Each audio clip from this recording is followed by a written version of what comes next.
Viraj, so most of the investors have joined, and all of them are witnessing the levels of the market. So markets are at all-time high, and Right. most of the investors, when I talk to them, all of them, and they've logged in today also, they want to know your views that is this the good time to enter into mid and small caps? A, and B is, where do you see more value going forward? So mid and small cap to generalize as a category is slightly tough because unlike a Nifty or a Sensex, it's not a pool of 30 or 50 companies or even 100 companies in case of top 100. Mid and small cap is a very large basket of anywhere between 250 to 500 crores, give and take, right? Um, Within that, if you will look at uh, just look at pure data, this is the largest amount of deleveraging companies below top 100 companies have seen in last decade. Interesting bit is everybody's interest cost has gone down anywhere from 15% to as high as 80% in terms of interest rates. So there is a technical deleveraging which is happening. There is growth which is happening for these organized players because see, you might think these are smaller companies, but they're small companies in when you will compare them to Reliance or Bajaj Finance. But a company which is doing 1,000 crore top line in India or 2,000 crore top line in India with 200 crore of profit, they are not typically your small companies. Like they still employ 5, 7, 10,000 people in their market. They're still market leaders and they are gaining market share from everybody.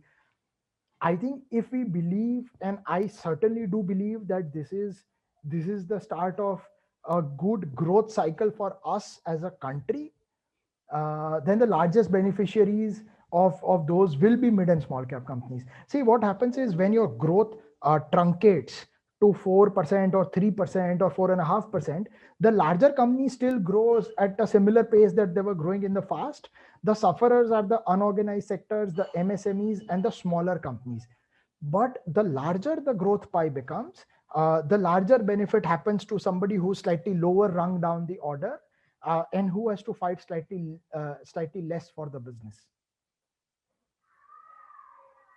But the other worry investors have at this point of time is that what if market corrects tomorrow, and then when the market corrects, mid and small cap corrects more than the market. So Yes, yeah, yes. for your So there are two, three ways you can think about this, right? One, there is a market where things are priced to perfection. Things are priced to absolute earnings perfection, be it some of the chemical companies, some of the pharmaceutical companies. Uh, uh, those are tough things to make money out of. But then there are other companies, let's say, I mean, for example's sake, um, SBI today is at the same price it was 12 years back, and it has made money over these 12 years, which has accrued to its book value. So it is still very, very cheap. Now, I may not buy it because I don't really buy such large companies. But to say that just because Nifty is at 15,000 or 14,500, ICICI Bank or SBI may not make money, I think is slightly unfair.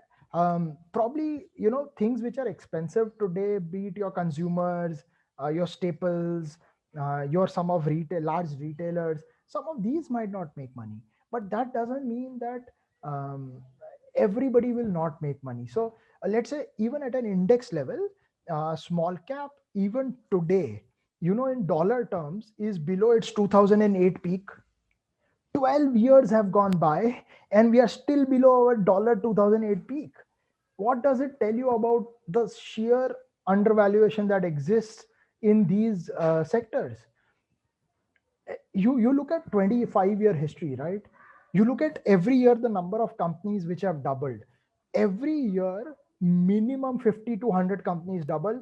Even in 2009, for 24 companies doubled. So there are always pockets of companies which are in their bull markets of their own in terms of businesses and stock prices. If as an investor we are able to identify even one or two of those, that does the work for the entire portfolio.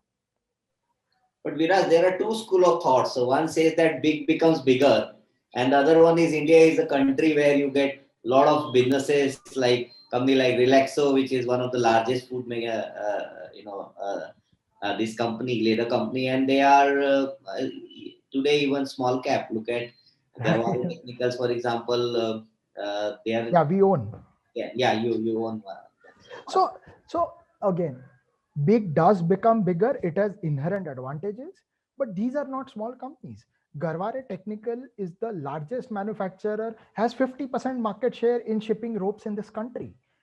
If you look at globally, it has globally 8 to 10% market share in a lot of its products. Let's look at other examples we own. APL Apollo Tubes is the largest producer of steel pipes in the country. We own a company known as Nosil Limited. It is the largest rubber chemical player in the country, and it has 5% global market share. When people talk about rubber chemicals, they talk about China plus Nosil. Those are the pedigree of companies. So, yeah, big does become bigger, but the boys we are owning are big in their category. So they are going to become